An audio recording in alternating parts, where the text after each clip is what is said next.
Hi guys! Welcome back to my channel! So, ayan. For today's video guys, ituturo ko sa inyo kung paano ko nilalagyan ng thumbnail yung aking mga ina-upload na YouTube videos. So, ayan guys, bago tayo mag-start, kung hindi ka pa nakaka-subscribe, mag-subscribe ka na sa aking channel. Hit the notification bell para lagi kang updated sa aking mga video. So, ayan guys, let's get started! So, ayan guys, i-click lang natin yung Google Chrome. Pupunta lang tayo sa Google Chrome guys. And then, isa-search natin yung youtube.com. And then, dito sa may bandang kanan guys, may tatlong tuldok dyan sa bandang itaas. I-click lang natin yan guys. And then, may lalabas dyan na list. And, i-click lang natin yung desktop site. Para mapunta tayo sa desktop site ng YouTube. And then, pag nasa desktop site na tayo guys, i-click lang natin sa may bandang kaliwa sa taas, sa tabi ng YouTube icon, yung tatlong guhit. And then, may lalabas ulit na list.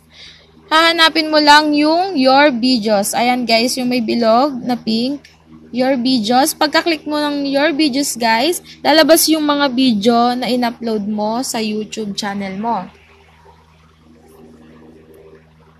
And then yan guys, dyan ka napipili ng i-edit mong video. So ayan guys, tingnan nyo, picture ko lang yung nandyan sa aking thumbnail.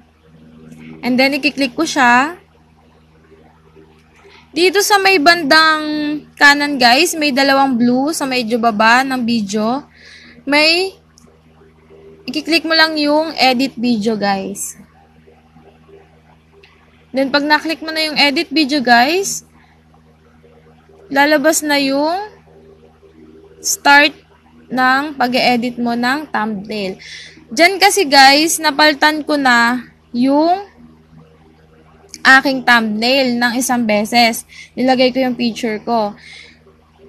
Kaya, ang lumabas na lang sa akin is change. Pero kung hindi mo pa siya napapalitan, guys, ang nakalagay dyan is edit thumbnail. Ako kasi napalitan ko na, kaya ang lalabas na lang dyan is change. So, ilalagay ko lang, change ko lang siya ng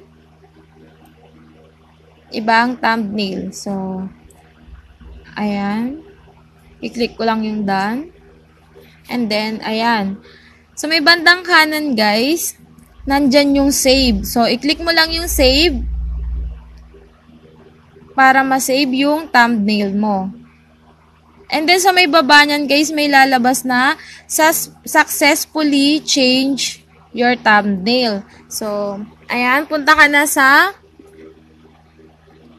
yung YouTube apps. Yung talagang YouTube apps, guys. So, punta ka na sa YouTube apps. Ayan. And then, pupunta ka sa iyong channel. Kung napalitan ba yung thumbnail. So, ayan, guys.